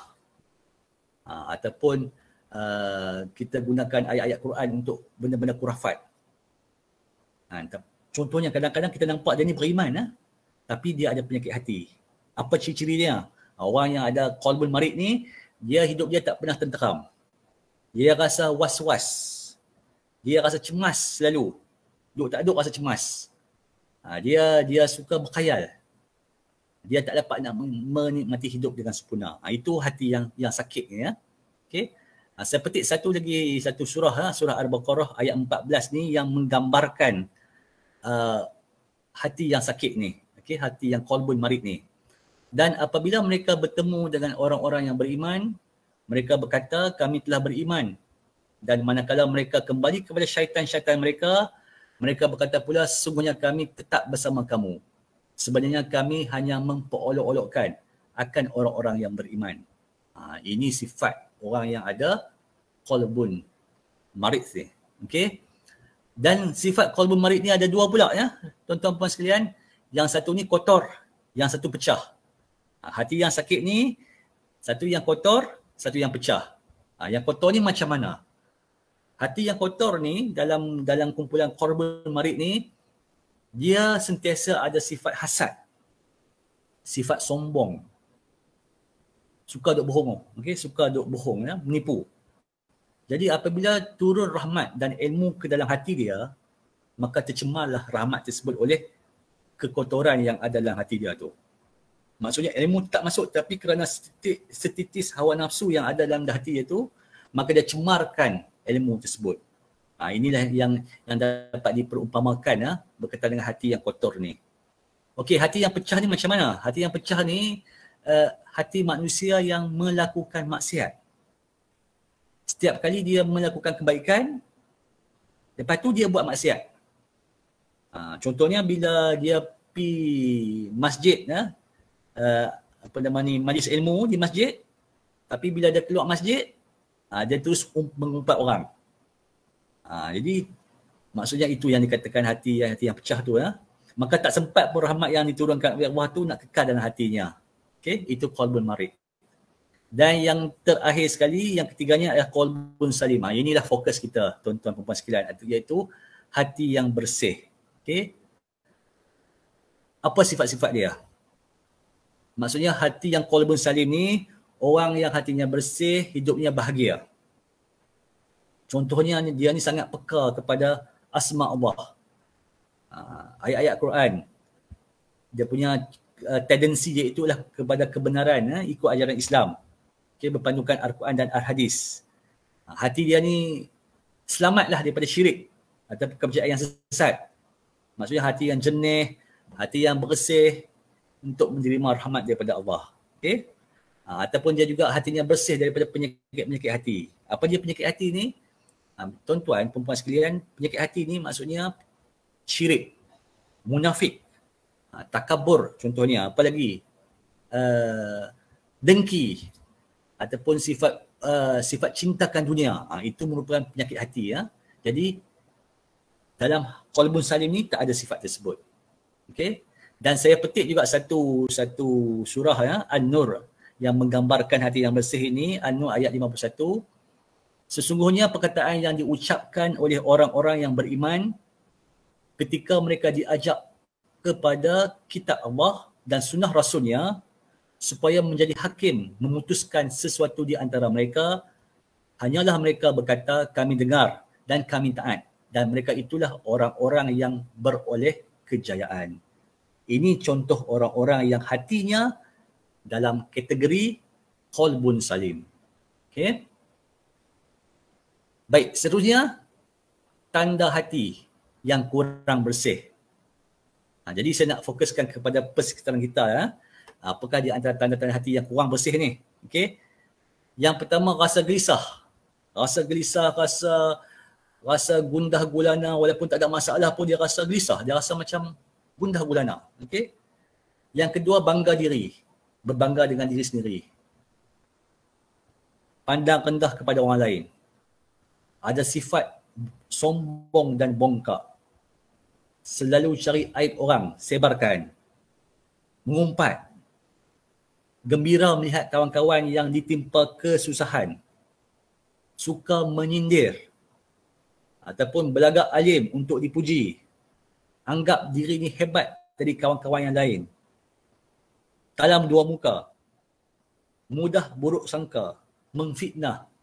Dan juga membesarkan yang remeh. Ini di antara indikator-indikator bahawa menandakan bahawa hatinya tu kurang bersih. Okay? Dia dalam kategori qalbul marid ni. Okay? Dia berpotensi untuk kita bersihkan kembali lah ya. Jadi tuan-tuan puan sekalian, saya pun turut berpesan kepada diri saya sendiri, inilah di antara sifat-sifat hati yang kurang bersih yang kadang-kala akan mempengaruhi kita untuk dapatkan nilai satu hati. Kadang-kadang kita rasa benda ni remeh ya, tapi hakikatnya kalau kita pelihara hati kita, maka susah nak dapat redha Allah. Sekiranya kita bersihkan diri hati kita, maksudnya kita dah ubah diri kita ke arah kebaikan. Jadi bila kita dah berubah pula, nanti Allah akan bagi ujian pula. Yang ujian tu pula dia masuk kategori ataupun peringkat atau level yang Allah nak tingkatkan satu persatu. Itu lain pula ya. Jadi bagaimana kita nak bersihkan tanda ataupun hati yang kurang bersih ni. Maka slide yang seterusnya, di antara amalan-amalan yang kita boleh amalkan ya untuk bersihkan hati kita. Yang pertama, solat dan berdoa. Minta ke Allah. Apa-apa pun nak buat, minta ke Allah. Ya Allah Tuanku, kau bersihkan hati aku. Okay. Jadikanlah hati aku ni qalbun salim. Kena berdoa dulu. Okay. Kita letak pengharapan kita kepada Allah. Yang pertama, solat dan berdoa, minta Allah bersihkan hati. Sentiasa berzikir. Zikir apa pun tak apa. Kan? Zikir yang paling agung ialah La ilaha illallah. Itu yang La ilaha illallah. Allah bagi kemudahan. Kita nak amalkan zikir apa pun tak apa. Tambah-tambah pula zikir La ilaha illallah. Allah bagi lagi kemudahan untuk kita amalkan zikir tu. Cuba tuan-tuan bayangkan.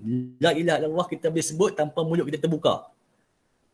Tanpa ni dengan gigi kita yang ditutup pun kita boleh sebut La ilaha illallah. Itu zikir yang paling agung. Kemudahan, kesenangan yang Allah bagi kat kita. Sentiasa berselawat. Okay, membaca Al-Quran, sentiasa ingat kematian, sentiasa bermaaf-maafan sesama ahli pasukan kita, sentiasa merendah diri, jaga mulut kita. Okay, jaga mulut. Macam mana nak jaga mulut ni? Okay, kalau kita nak bercakap tu, pick up dulu apa yang kita nak cakap. Kalau tak penting, tak payah cakap. Kalau yang nak keluar kat mulut kita tu kita rasa boleh bagi sakit hati kepada ahli pasukan kita, stop daripada bercakap. Yang ketiga, kalau kita rasa nak cakap tu, poin nak bagi tu, rasanya macam tak bermanfaat, tak payah cakap. Maksudnya kita kena fikir dulu. Itu yang kata jaga mulut tu ya. Okay. Seterusnya, bersedekah. Jaga makanan. Makan benda-benda yang betul, yang halal ya. Sentiasa berpesan-pesan dengan ahli pasukan perkara-perkara yang baik. Macam pantun tadi tu, sentiasa ingat mengingati, tegur menegur dengan penuh berhemah. Itu yang dimaksudkan dengan sentiasa berpesan-pesan. Jaga panca indera kita. Okey, sentiasa berpegang kepada Allah untuk apa jua hajat pun. Okey, pengharapan kita tu sebenarnya kat Allah, letak kat Allah saja. banyak bersabar. Seterusnya banyak bersabar. Terima musibah, terima masalah apa pun, kena banyak bersabar. Sentiasa bersyukur dengan segala nikmat dan kekurangan kita. Dan last sekali, cuci minda. Macam mana nak cuci minda ni? Sebelum tidur, niat dalam hati, ya Allah, cucikanlah hati dan mindaku. Berikanlah aku sifat-sifat terpuji sebagaimana yang engkau sukai ataupun redai. Cuci dulu sebelum tidur. Okey, letakkan satu pengharapan kita kat Allah kat situ. Ini di antara amalan-amalan yang boleh kita gunakan ya. Tuan-tuan, kita nak fokus ni sebab kita nak dapat hati yang jenis qalbun salim. Amalan yang saya share ni kat slide ni bukan saja untuk kita bersihkan hati ya. Tetapi ini juga satu persiapan kita untuk menghadapi akhir zaman kita ni yang penuh dengan tipu daya dan fitnah. Okey? Semua okey ke? Kita ada sikit lagi slide. Okey, doktor. Okey, doktor. Okey. Okey, doktor. So saya nak kongsi satu cerita ya. Lama dah cerita ni. Okey, doktor. Tapi saya masih duk ingat lagi lah ya. Ini pesanan dari guru saya ya, guru saya. Okey. Tadi Cik Azki berkata lah kalau kita nak belajar kita cari guru ya. Jadi insya-Allah lah tuan-tuan pun ada guru masing-masing ya. Guru saya ni dia orang Indonesia. Okey. Waktu saya jadi rektor dulu tu ya. Jadi saya dengan guru saya ni kami bahasakan diri kami abang adik je ha. Abang adik je. So waktu saya jadi rektor dulu, dia pernah pesan kat saya, dia kata, "Dek," dia kata, "engkau bila menjadi kepala kantor, kena jaga-jaga." Dia kata. Dia tak nak sebut rektor dulu, sebut kepala kantor lah. Dia kata, "Kadang-kadang engkau akan kena sihir dari karyawan-karyawan dan sahabat handai. Inilah sihir dunia. Lagi grand dari sihir bawaan jin." Dia kata macam tu tu. Karyawan tu masuk pekerja lah ya. Sihir dunia. Jadi saya pun duk menung ya. Saya kata apa yang nak disampaikan oleh guru saya ni ya. Sebab guru saya ni kalau dia bagi apa-apa ni lah percakapan dia ni, dia secara berkias ya. Nak faham tu ambil masa juga. Dan sekali saya tanyalah, kata, "Bang, saya kata takkanlah staff dan kawan-kawan saya nak bagi sihir dekat saya?" Dia kata, "Dek, sihir itu abang masukkan sebagai pujian." Maksudnya sihir itu pujian dia kata. Dia sambung lagi, dia kata, "Mereka akan puji engkau sebab engkau ketua. Tapi mereka tak salah," dia kata. "Yang salahnya, pujian itu akan menjadi sihir sekiranya engkau menjadi riak, sombong, besar diri." Baru saya faham.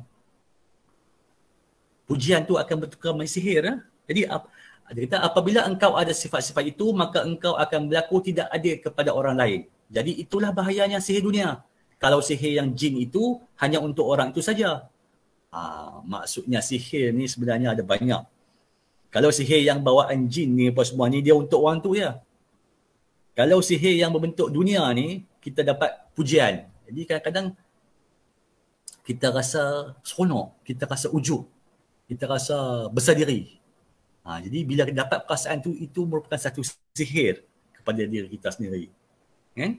Jadi guru saya sambung dia kata, "Dek, kalau dapat pujian, sebut Alhamdulillah. InsyaAllah Allah akan pelihara hati kau, dek." So barulah saya faham ya. Dalam kehidupan kita ni ada banyak benda-benda yang boleh merosakkan hati kita. Walaupun kita rasa benda tu bagus. Kan? Tapi kadang-kadang dengan hati kita yang tak qalbun salim ni, kadang-kadang kita akan tergelincir. Okey? Baik. Okey, slide yang seterusnya. Satu saya petik daripada hadis riwayat Muslim.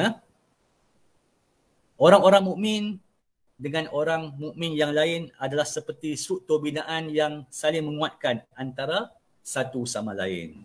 Hadis riwayat Muslim. Kalau tuan-tuan faham, inilah satu hadis Nabi yang menunjukkan bahawa konsep satu pasukan, satu hati. Okey? Baik. Ini budaya tanggungjawab bersama ya. Jadi ada masa lagi ya Azlan, saya dah tak tengok jam. Pukul berapa sekarang ya? 4:30 dah ya. Okey. sebelum saya nak tutup saya nak sambung sikit lagi budaya tanggungjawab bersama. Okey, ini saya nak rungkaikan balik daripada apa yang telah kita dengar tadi di awal yang tadi tu. Ini saya nak rungkaikan balik satu budaya tanggungjawab bersama ataupun shared responsibility. Tuan-tuan dan puan sekalian, sebagai nak menutup ceramah saya ni, saya nak berbalik kepada konsep satu pasukan satu hati. Maka kita kena bantu tuan rektor kita. Okey, kita kena memahami dan kita kena jalankan budaya tanggungjawab bersama. Jadi setiap kelemahan yang berlaku di sesebuah bahagian, sesebuah unit tu, ia akan mempengaruhi semua pihak.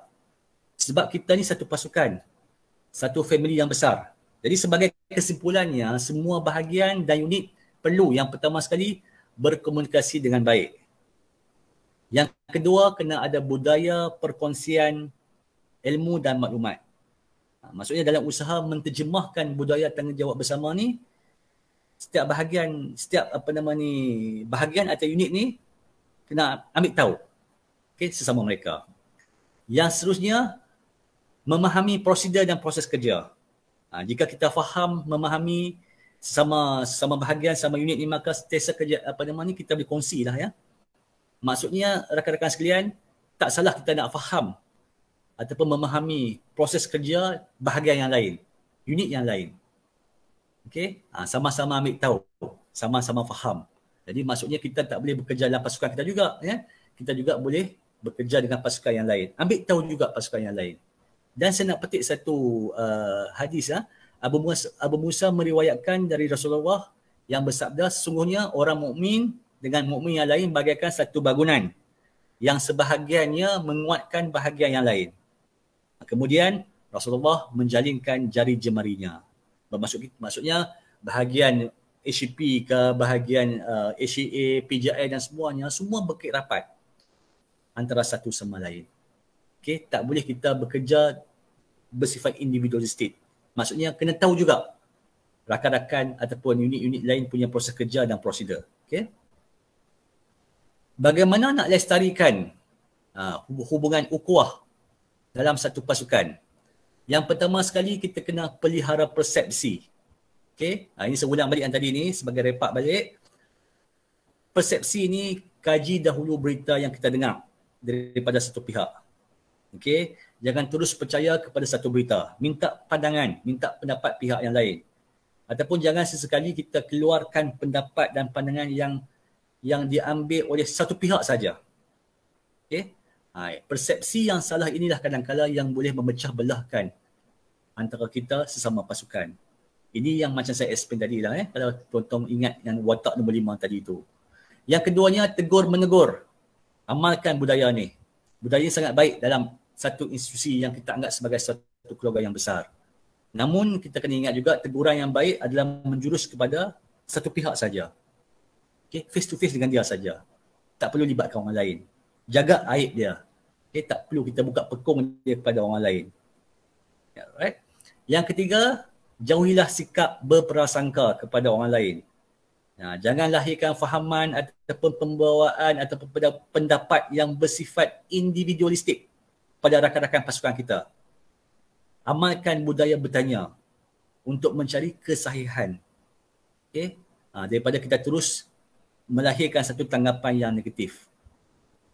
Okay? Tak perlu kita nak menunding jari kepada setiap kesalahan kepada satu pihak yang lain. Okay? Gunakan konsep bermesyuarah, berbincang dengan baik. Contohnya janganlah kita jadi golongan yang macam ni, yang baling batu sembunyi tangan. Di mana golongan ini hanya sibuk dia nak canang keburukan kita. Okay? Ini golongan yang kita anggap sebagai toksik tu. Okay? Duri dalam daging yang akan meruntuhkan kita dalam satu UiTM yang kita cintai ini.